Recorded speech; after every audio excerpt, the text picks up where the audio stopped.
찬송가 182장으로 찬송하시겠습니다. 182장 찬송입니다.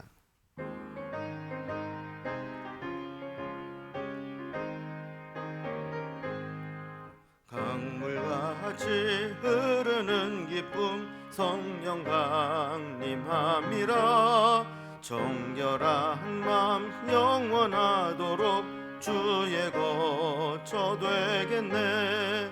주님 주시는 참된 평화가 내 맘속에 넘치네.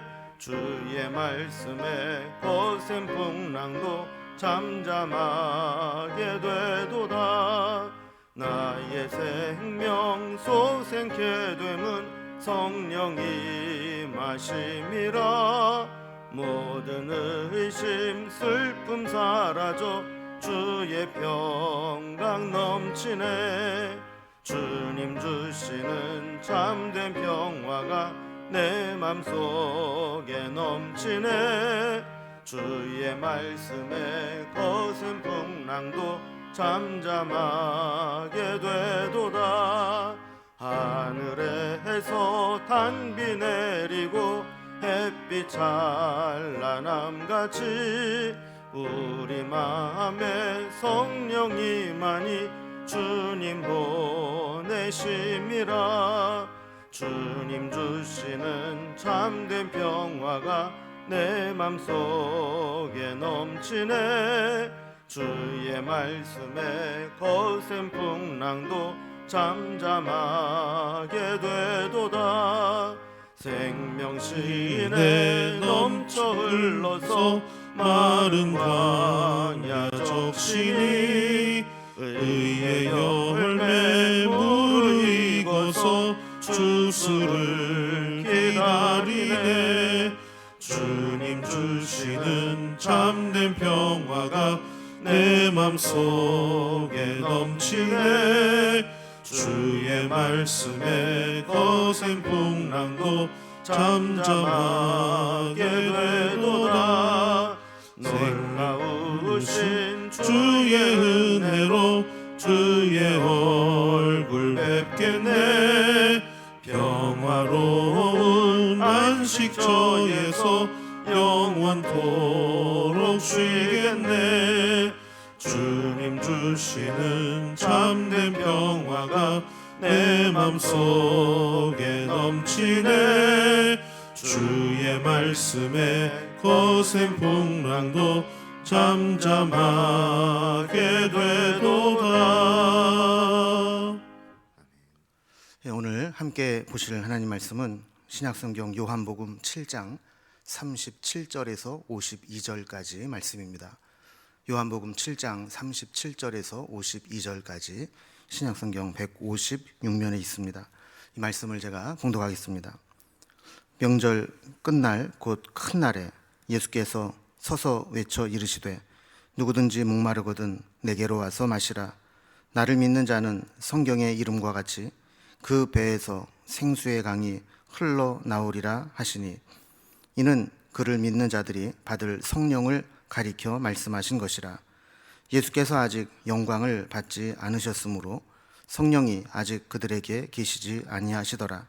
이 말씀을 들은 무리 중에서 어떤 사람은 이 사람이 참으로 그 선지자라 하며, 어떤 사람은 그리스도라 하며, 어떤 이들은 그리스도가 어찌 갈릴리에서 나오겠느냐. 성경에 이르기를 그리스도는 다윗의 씨로 또 다윗이 살던 마을 베들레헴에서 나오리라 하지 아니하였느냐 하며, 예수로 말미암아 무리 중에서 쟁론이 되니 그 중에는 그를 잡고자 하는 자들도 있으나 손을 대는 자가 없었더라.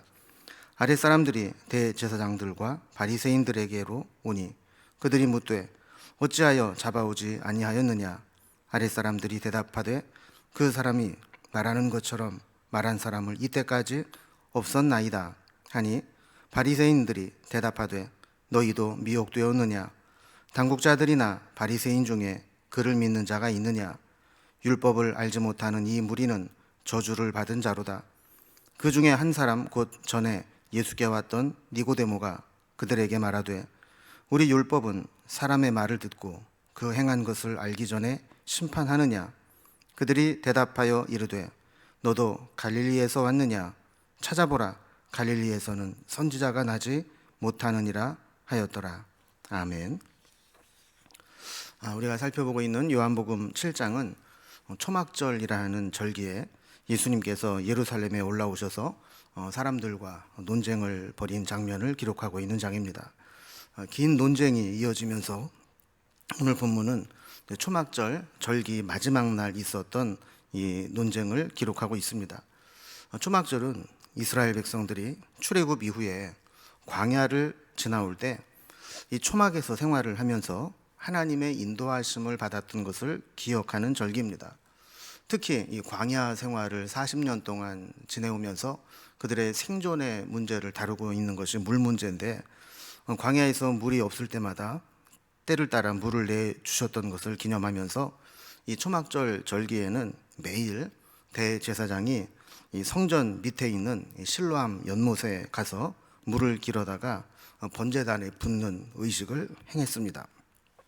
자, 그러면 이제 이스라엘 백성들은 그 뒤를 따르기도 하고 옆에 호위하기도 하면서 이사야서 12장 3절에 있는 말씀과 같이 기쁨으로 구원의 우물에서 물을 기르리로다, 이 말씀을 노래하면서 함께 화답을 했던 것입니다.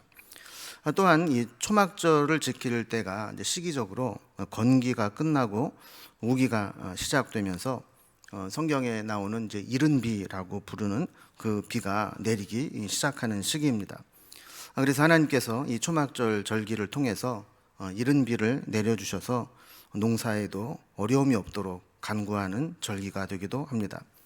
자, 예수님께서는 이런 이제 초막절을 실로암에서 물을 길어 오듯이 하나님께서 그런 이 육신의 갈증을 풀어주는 물뿐만 아니라 우리 영혼의 갈증을 풀어주는 성령을 부어주실 것을 연결시켜서 말씀해주고 계십니다. 자, 이때 일어난 논쟁과 사건들을 오늘 본문에서 다루고 있는데, 오늘 본문을 좀 단락별로 좀 구분을 해보면 먼저 37절에 39절까지는 생수, 즉 성령을 주실 것을 말씀하며 설명하시는 예수님의 말씀이 나옵니다. 그리고 40절부터는 말씀을 들은 무리들이 다양한 반응을 보입니다. 선지자라고 그러기도 하고 그리스도라기도 하고 또 아니라 하기도 하고, 이런 다양한 반응을 보이는 모습들을 드러내고, 또 마지막 45절 이후에서는 이 종교 지도자들 사이에 예수님에 대해서 어떻게 해야 될 거냐 하는 그런 다른 반응들을 보이는 모습들을 보여주고 있습니다. 이제 단락별로 구체적으로 어떤 내용들이 있는지 한번 살펴보겠습니다. 자, 먼저 첫 번째로 생수, 즉 성령을 주실 것이라고 설명하시는 예수님에 대한 말씀을 살펴봅니다. 자, 오늘 본문은 이제 초막절이 끝나갈 무렵에 예수님께서 사람들에게 외쳐서 설교하신 내용입니다. 37절과 38절을 보면 명절 끝날 곧 큰 날에 예수께서 서서 외쳐 이르시되 누구든지 목마르거든 내게로 와서 마시라. 나를 믿는 자는 성경의 이름과 같이 그 배에서 생수의 강이 흘러나오리라 하시니 그랬습니다. 자, 누구든지 목마른 자는 내게로 와서 마셔라 그러면서 우리에게 있는 목마름에 대해서 이야기를 합니다. 자, 우리 육신은 몸에서 어느 정도의 수분이 빠져나가게 되면 육체적으로 목마름을 느끼게 됩니다. 근데 여기서 말하는 이 목마름이라고 하는 것은 그런 신체적인 목마름이 아니라 하나님의 은혜가 아니면 채울 수 없는 영적인 목마름을 이야기하는 것이죠. 예수님은 지금까지 율법이나 저들이 만든 전통, 그리고 제사나 예식 같은 것으로 채울 수 없는 그런 영혼의 갈급함, 목마름을 가지고 있다면 예수님께로 나와서 마시라고 초청을 하시는 겁니다. 사실 우리가 다른 곳에서는 우리의 영혼의 목마름을 해결할 수 없기 때문에 예수님의 초청에 응해야 되는 것이죠. 예수님은 목마름을 해결할 물을 마시는 것을 예수님을 믿는 것이라고 말씀합니다. 그 물을 어떻게 마시느냐? 마신다는 것은 예수님을 영접하여 믿는 것이죠. 믿는 자는 그 배에서 생수의 강이 흘러나오리라 그랬습니다. 겨우 갈증을 해결할 정도로 그냥 목만 축이는 정도가 아니라 그 배에서 생수의 강이 흘러나오는 그런 생수의 원천을 얻게 될 것이라고 말씀하는 겁니다. 여기 보면 성경의 이름과 같이 이렇게 되어 있어요. 어떤 구약의 성경을 무엇인가를 이제 연상하면서 하신 말씀인데, 그것은 에스겔서 47장에서 이스라엘 백성들이 멸망을 당하고 성전이 회파된 후에 하나님께서 환상 가운데 새로운 성전을 보여주십니다. 그리고 47장에서 그 성전에서 흘러나오는 물이 예루살렘 성전에서 예루살렘으로, 심지어는 사해 바다까지 흘러가면서 그 물이 지나가는 곳마다 모든 죽어가는 것들을 다시 살리고 회복하는 역사가 나타나는 것을 보여주죠. 예수님은 이 말씀을 연상하면서 예수님을 믿는 자들에게는 그 배에서 이런 모든 죽어가는 것을 회복하고 살리는 생수가 흘러나와서 회복시킬 것이다 라는 말씀을 하는 겁니다. 자, 이 말씀을 이제 나중에 요한복음을 기록한 사도 요한은 이렇게 해설을 합니다. 39절에 이는 그를 믿는 자들이 받을 성령을 가리켜 말씀하신 것이라. 예수께서 아직 영광을 받지 않으셨으므로 성령이 아직 그들에게 계시지 아니하시더라 그랬습니다. 자, 그러니까 이 물, 주님께서 주시겠다고 말씀하신 생수의 강, 이 생수는 우리 신체적인 몸의 갈증을 해결해 주는 물이 아니라 성령으로 체험받아서 영혼의 갈증을 느끼지 않고 회복되는 생수라는 겁니다. 자, 그러면서 예수께서 아직 영광을 받지 않으셨으므로 성령이 아직 그들에게 계시지 아니하셨더라. 이 말씀은 아직 예수님께서 십자가를 지시고 대속의 구원을 완성한 후에 부활하고 승천하시고 그 후에 약속하신 보혜사 성령님이 아직 내려오기 전이라는 거죠. 그래서 아직 제자들에게는 이 성령님이 임하지 않고 있어서 그때는 몰랐다는 겁니다. 자, 두 번째 단락을 보면, 자, 이러한 말씀을 듣고 난 후에 그 말씀을 들은 무리들의 반응이 아주 다양하게 나오게 됩니다. 자, 이 말씀을 듣고 사람들은 여러 가지 반응을 보였다고 기록합니다. 40절에 보면 이 사람은 참으로 그 선지자라. 어떤 사람들은 구약에 예언된 오시기로 한 선지자다. 또 41절에도 그리스도라 그랬습니다. 그러니까 처음에 세례 요한이 등장을 해서 말씀을 전하고 세례를 베풀 때에도 예루살렘에서 바리새인들이 사람들을 보내서 물어보지 않았습니까? 네가 그리스도냐? 선지자냐? 이렇게 물어봤던 것처럼 여기에서도 사람들이 예수님 선지자 같다, 그리스도 같다 이렇게 이야기를 했다는 거예요. 자, 그러나 예수님을 이렇게 좋은 면으로 본 사람들만 있는 것은 아닙니다. 41절과 42절을 보면 그리스도가 어찌 갈릴리에서 나오겠느냐, 성경에 이르기를 그리스도는 다윗의 씨로 또 다윗이 살던 마을 베들레헴에서 나오리라 하지 아니하였느냐 하며 그랬습니다. 자, 그러니까 갈릴리 출신인 예수님은 선지자나 그리스도가 될 수 없다 이렇게 반박을 하는 겁니다. 그들은 예수님께서 갈릴리 나사렛에서 자라기는 하셨지만 태어나기는 유대 땅 베들레헴에서 태어난 것을 모르고 있었습니다. 그러니까 잘 정확한 사실을 모르면서도 그냥 그들이 얼핏 알고 있는 얄팍한 지식으로 예수님이 그리스도가 될 수 없다라고 단정을 벌이신 것이죠. 사실 많은 사람들이 이렇게 자기 주장을 펴고 논쟁을 할 때 보면 정확한 사실관계를 모릅니다. 확인하지도 않고 그래서 얄팍한 지식이나 또 느낌, 또 감정이나 선입견에 의지해서 사실 잘못 알고 있고 잘못 판단하는 경우가 많이 있습니다. 그러니까 이들도 예수님에 대해서 정확히 알지 못하고 있으면서 그냥 무조건 사람들이 인기를 끌고 자신들이 생각하고 있는 것과 다르니까 반대를 하기도 했던 겁니다.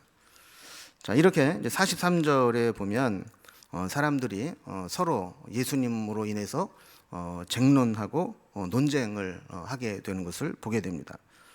자, 논쟁을 하면서 예수님에 대해서 심하게 반대하는 자들도 있었지만 또 하나님은 그 이상 넘어가지 않도록 막으시는 모습도 나옵니다. 44절에 보면 그 중에는 그를 잡고자 하는 자들도 있으나 손을 대는 자가 없었더라 그랬습니다. 자, 그를 잡고자 하는 자, 이게 누구냐? 우리가 어제 살펴본 32절 말씀에 보면 대제사장들과 바리새인들이 그를 잡으려고 아랫사람들을 보내니 그랬습니다. 그 대제사장과 바리새인들이 예수님을 잡아오라고 뭔가 트집 잡을 만한 게 있으면 현장에서 잡아와라 이렇게 보낸 자들이 있었는데, 그들은 오히려 예수님 말씀을 듣고 압도되어서 손도 대지 못하고 돌아갔다라는 겁니다. 자, 그다음 이제 세 번째 단락 45절 이후에는 그들이 돌아간 이후에 이 종교 지도자들 사이에 예수님에 대해서 여러 반응이 나오고 또 논쟁하는 장면으로 이어집니다. 자, 아까도 이제 살펴본 것처럼 대제사장과 종교 지도자들 바리새인들이 아랫사람들을 보내서 예수님의 말씀을 들으면서 혹시라도 흠잡을 게 있으면 체포해 오라 이렇게 보냈는데, 그들은 손도 대지 못하고 그냥 돌아왔다 그랬습니다. 45절에 보면 아랫사람들이 대제사장들과 바리새인들에게로 오니 그들이 묻되 어찌하여 잡아오지 아니하였느냐 그랬습니다. 그러니까 그들은 어떻게 보면 명령을 수행하지 못한 거죠. 붙잡아 오라고 보냈는데 왜 빈손으로 왔느냐 이렇게 추궁을 하는 겁니다. 자, 그러자 이 보냄을 받았던 자들이 예수님을 만나보았던 소감을 이야기합니다. 46절에 보면 아랫사람들이 대답하되 그 사람이 말하는 것처럼 말한 사람은 이때까지 없었나이다 하니 그랬습니다. 그러니까 뭔가 자기들도 예수님 말씀을 들으면서 트집 잡을 때가 있으면 붙잡아 오려고 했는데 예수님 말씀을 들어보니까 틀린 데가 없었고 다른 이들에게서 말씀을 들을 때 느낄 수 없었던 어떤 영적인 권위를 느꼈다라는 겁니다. 자, 그러자 그들을 보냈던 종교 지도자들이 탄식하며 이야기합니다. 47절부터 49절 보면 바리새인들이 대답하되 너희도 미혹되었느냐? 당국자들이나 바리새인 중에 그를 믿는 자가 있느냐? 율법을 알지 못하는 이 무리는 저주를 받은 자로다. 이렇게 했습니다. 그러니까 예수님의 정황을 살펴보라고 보낸 자들은 그래도 그들이 믿을 만한 사람을 보냈는데 그 믿을 만한 사람도 빈손으로 돌아와서는 예수님 편을 드는 이야기를 하는 거죠.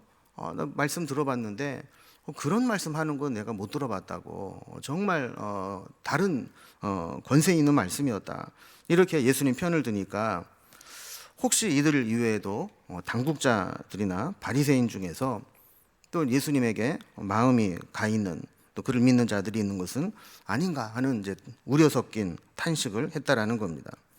자, 그러면서 이 예수님을 믿는 자들은 율법을 알지도 못하는 것이고 율법을 알지 못하는 이들은 저주를 받은 자라, 이렇게 정죄를 해버립니다.